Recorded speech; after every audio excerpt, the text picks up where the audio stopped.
With the brand new behind-the-scenes documentary Secrets of the Force Awakens, A Cinematic Journey being unveiled at the South by Southwest Festival, we have delved deep into stories of the production behind the newest Star Wars film.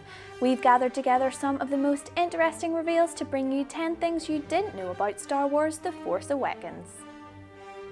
Chewie, we're home. It was the most iconic looking scene going into the film, with Han Solo and Chewbacca stepping aboard the Millennium Falcon for the first time in what seemed like forever. Talking about the scene, star Daisy Ridley said that everyone was waiting for the line. We see where she was coming from, it had shivers running down our spine from the trailer alone. She says that director J.J. Abrams really wanted it to be perfect, and we think he nailed it.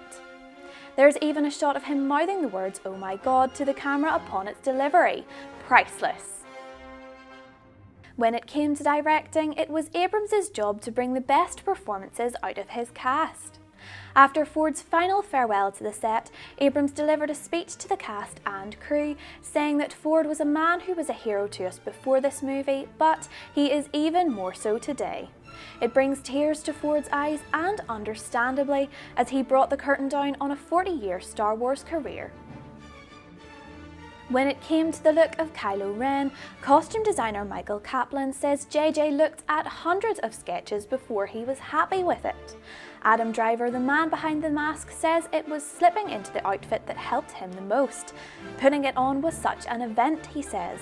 I was so pissed by the time we were ready to start shooting that I felt totally ready. Good luck replicating that, all you cosplayers.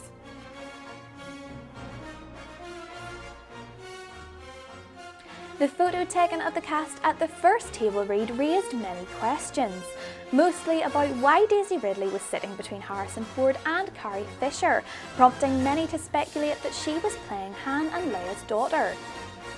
Also, no one suspected the lack of screen time that Luke Skywalker would eventually receive, mainly because he was in attendance. The documentary sheds some light on this, saying that Abrams got Hamill to read the stage directions. Hamill said the director is usually the one to do that, but Abrams wanted to observe. We also learn that the final line of the screenplay was, "The promise of an adventure just beginning." If that doesn't give you chills, then you're not a Star Wars fan. The documentary features one of Ridley's auditions, with her acting out the scene of Kylo Ren interrogating her. Abrams said Ridley blew his mind as he could feel her depth of emotion. Also, we see footage of John Boyega's auditions for the role of Finn. It came as quite a surprise to hear he had to audition 9 times before eventually bagging the part.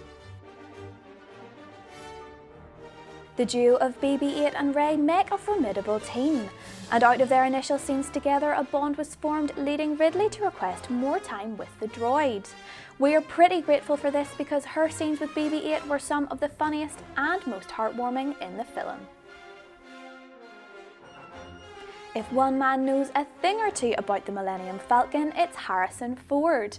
Though the production team wanted to recreate the ship's cockpit as honest to the original as possible, Ford made one request: put springs in the toggle switches. Ford revealed that the original Falcon had broken switches because they were cheaper to buy, but wanted it done right this time. Ford also admitted that he was rusty piloting the ship. Well, we would be too after 30-odd years. No, it wasn't just Captain Phasma, as Abrams insisted that some of the stormtroopers who appeared in the film were also played by women. This was all part of Abrams' drive to expand the diversity of the Star Wars universe.